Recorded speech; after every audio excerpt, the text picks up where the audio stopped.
Bullard, I follow your instructions to calibrate the Tempest Prognosticator.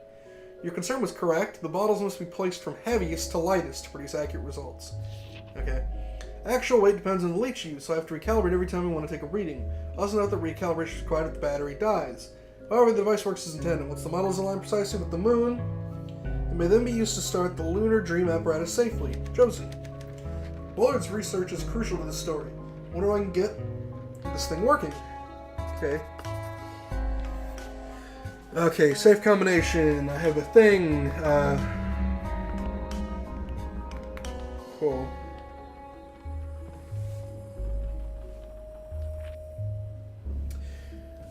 H. Bullard, Daily Log, June 11. Using the moon as a trigger for the lunar dream apparatus has its problems. The moon must be full or nearly so. The night must be clear, and the process must be started at a very specific time to ensure that the moon is visible from inside the chamber. Josie's been following weather reports and using lunar charts to try to predict days for ideal test conditions, but it's an error-prone process. The data we get back from the weather service just isn't precise enough. Today I hit upon the solution. We'll build our own weather device. In fact, we can base it upon an exceedingly accurate design from... I gotta reread that, sorry. Built a strange device to track the phases of the moon. My bad. Sorry about that, guys. Nope. Buttons are kind of weird with this thing. In fact, we can base it upon an exceedingly accurate design from a century ago. Tempest Prognosticator. I have to make some modifications for our purpose, of course. I'm sure that with some tuning, we can build a device that responds exactly to our weather needs. Then we'll need to get some leeches. Okay. Well, he's looking at this. Door is stuck and there are electronics inside. It looks like a battery. I don't know about all this yet. Is it the moon? Yeah, it is. Hey, there's a note back there. I see it. Whoa, sorry about that. Sometimes, I don't know if you guys will see that, but sometimes the headset goes a little weird. You guys probably won't even see it. Chapter 4, The Subconscious Mind. The human brain is at some level not unlike the pot that produces my coffee every morning. The water I pour into it is infused with the qualities of the roasted bean. The grounds themselves do not pass through the filter, but the liquid that collects in the carafe is no longer simply water. It has been permanently altered. Every part of my body is a sensitive instrument. My skin, eyes, muscles, tongue. If I am a coffee pot, the stream of physiological information is the water, and my conscious mind is the coffee in the carafe. And the sieve, the filter that makes the drink palatable, is the subconscious mind. I mean, as far as I understand it, yeah, that makes sense. I really don't like him, but apparently he's helping me, so I guess I shouldn't hate him too heavily. So let's hit that over there and make sure... There's the microphone. November 15th, 1960. Dear Harris, I read in the paper today that you received a special award from the college for groundbreaking research. I am writing to wish you my sincere congratulations. I've said some things that I regret, but today I wish only to extend good wishes to you and your future endeavors. Do you know the scene in North by Northwest when Cary Grant disrupts an art auction? He makes nonsensical bids until the police are called to haul him away. I saw it last summer at the cinema we used to drive to in Logan. It was lonely to go alone, but that scene made me smile. My life feels like that sometimes. I poke my head up and say something crazy every now and then, just on the off chance that somebody will take me away from all this. I'm no Cary Grant, I'm afraid. I would like to hear from you. Please write me back. Sincerely, Cynthia. She misses Bullard. Aww. Marguerite Higgins is my hero. She won a Pulitzer for her reporting in Korea. I went to college because of her. She goes to war zones, marches with the troops. Nothing scares her, and she gets the story. Marguerite Higgins doesn't run from a juicy story just because her life is in danger. Neither will I. Huh. So these handprints seem to be like little notes.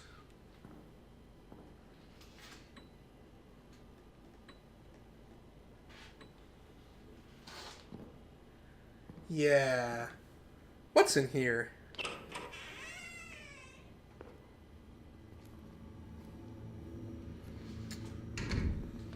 Head back, I guess. So there's a little bit of exploration going on, as well as Some terror. I really don't want to head into here.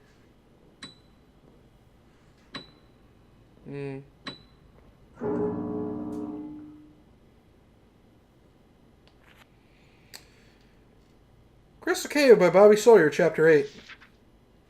The passage continued downward, a steep slope like we were going down a hill. The smooth crystal didn't give our feet purchase, and we were trying our best not to slip. It was dark as night, but the light from our helmets reflected strangely from the walls, making them dance blue. Once or twice I thought I saw a flicker in the glass, but it was just a trick of the light. It was cold down there. None of us was wearing a jacket. It dawned on us that we had come totally unprepared. A few hours before, we had been whooping and shouting, excited by the crazy angles that cut the crystal entrance out of the cave wall, sure that we'd found something that was going to make us rich. Now we walked in silence. Henderson's face wore a hard, determined look. Johnson's was all suspicion. Jimmy just looked scared, his skin pale and his eyes wide. I opened my mouth to say something to him, then shut it. Either we'd find a way out of here, or we'd die down here, all there was to it. It was then that Johnson screamed. Piano's blocking the way. Unfortunately, I can't move it. Isn't that horrible? I don't like you!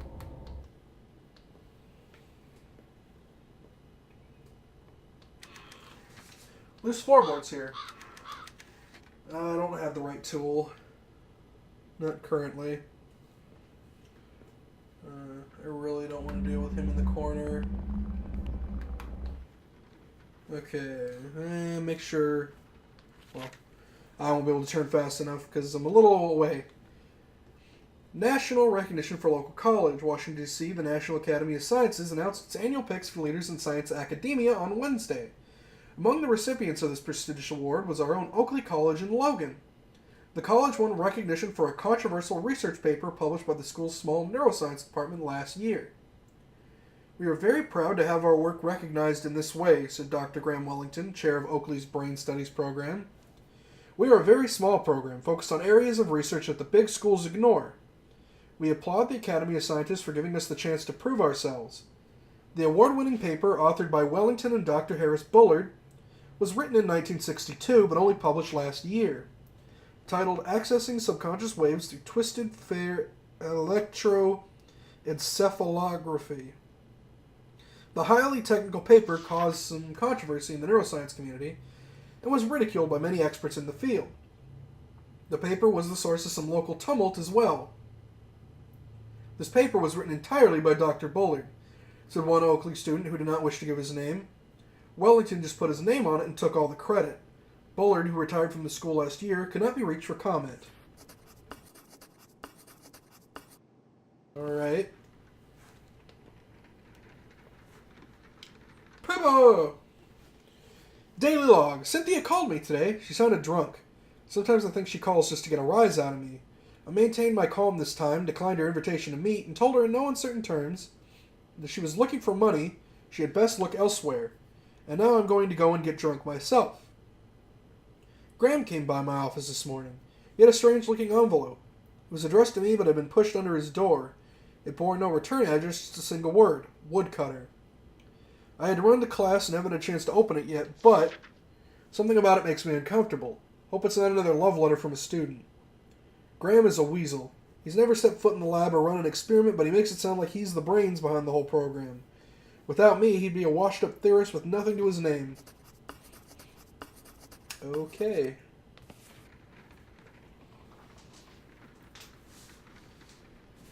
Alright. Well, there's a note. There's a note. Something's going on here with chords. I gotta, figure this out. One momento. Daily log. A little mail fraud enterprise Bobby and I are operating has paid off. Since the beginning, I have had suspicions about Woodcutter's true identity, but I cannot confront him without evidence. Several months ago, I started paying Bobby extra to steal outgoing correspondence from a particular individual's mailbox. We steam open the letter, give it a read, and then send it on its way. It's not the most exciting trick in the book, and Bobby certainly doesn't like it, but I found it an effective method of surveillance. Today we intercepted a very interesting letter. This one confirms most of my theories, and has been locked away for safekeeping. When I have one or two more pieces of the puzzle, I'll nail Woodcutter to a wall. I have to do it quickly, though. The device, my ace in the hole, is almost finished. Once completed, there will be no reason for Woodcutter to let me live. I'll just have to get to him first. Okay. Dad took me to Wichita once before he died. We drove for 4 hours to get there, ate hamburgers, and watched a movie. Then we went home. He never explained, just told me to get in the car. I guess he knew he was going to die. Damn!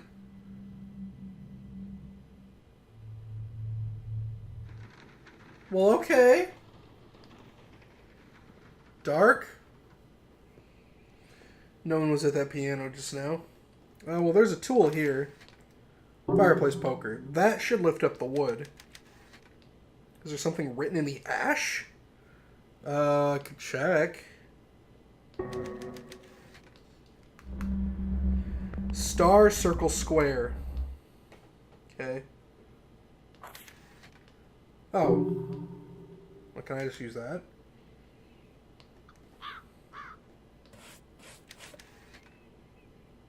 Yeah. Star, circle, square. Okay. Well, I think I was supposed to do what I just did anyway. Feels like he's looking at me. Looks like he's a skeleton. But, you know. Okay, so. No. Okay. Poker. No, I didn't get it. Poker. Okay, if I can pry it up, cool. Oh, okay.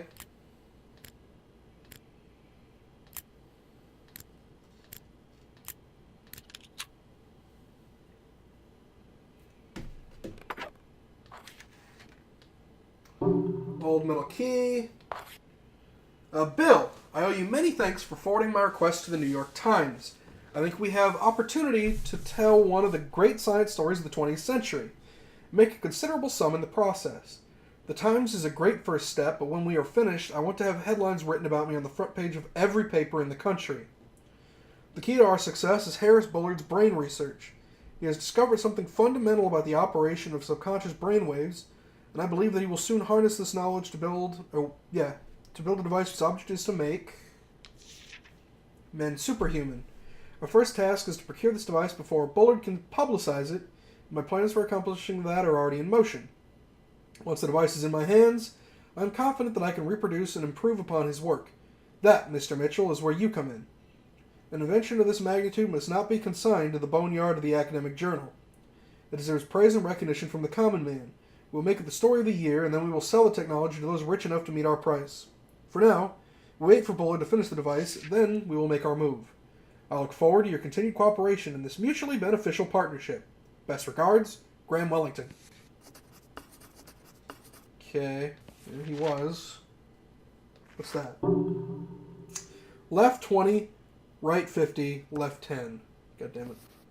Left 20. Oh, okay, left 20. 20, 50, 10. 20, 50, 10. 20, 50, 10. 20, 50, 10. He's gone. He's actually just gone. That crow's. Okay, well, that's creepy. Alright, 20, 50, 10. 20, 50, 10. 20, 50, 10. 20, 50, 10. You guys remember that, right? 20, 50, 10? Yeah, I don't need to remember anything. Let's go to the kitchen. And let me figure out where I am here, make sure. Am I still recording? Okay, good. That would suck. More than just a tad.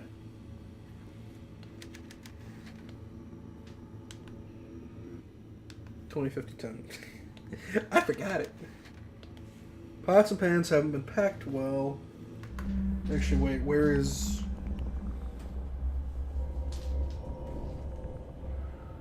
Is he not in here? Well, I guess he's not in here. Unless he's above me somewhere. No, he's just not in this room. Okay.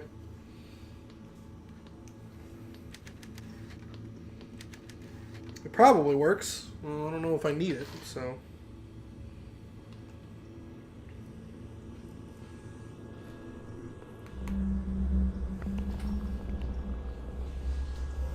Okay. Okay, what's in here? Nothing. Hey, a note. United States Patent Office, patented January 3rd, 1963. 310137X, eyewear with electromagnetic reflecting lenses. Harris Bullard. A pair of goggles is provided which include a metal strip, a battery, and lenses, an assembly which, when placed over the eyes so that it rests against the head, permits the metal strip to touch the skin just above the left ear and crossing the forehead to touch the skin above the right ear as well. The function of the metal strip is to detect upon contact electromagnetic impulses from the brain and transmit them to the lenses. Lenses are created from a glass material that is made to alter its refraction of light based on electromagnetic impulses received from the metal strip and amplified by the battery. This invention relates to the visualization of electromagnetic activity in the brain, and more particularly the creation of visual patterns based on the neural activity of the subconscious. Okay. Pretty cool, actually. Is that can?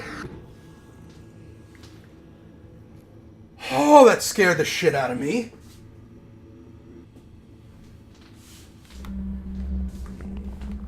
I really don't like this room. Okay, let's check the fridge. I guess the freezer first. He's not in there. Cool. Coffee can frozen shut. I can hear something rattling around inside. Oh, stove. Are you in there? No. Let's go to the stove.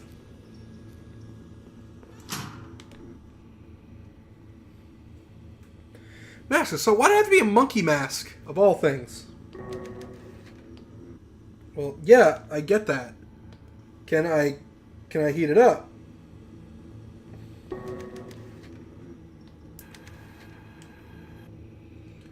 Okay. Okay. Can I pick up the pan? No, it's not what I'm pointing at.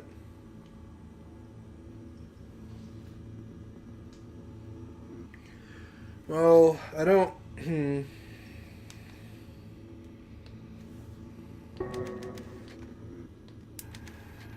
Well, that's what I'm going to need to do. But I'm going to need something to hold that. So let's go on the hunt for something for that. Leave the stove on. That's safe, right?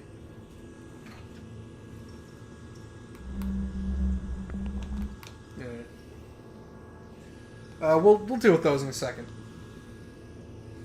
Another note there, too. Great. Oh, look. Animal crackers. And a whole bunch of food stuffs. Validity is printed on the bottle. Empty bottles, 1 of 4. Okay. Use the old key to unlock the door.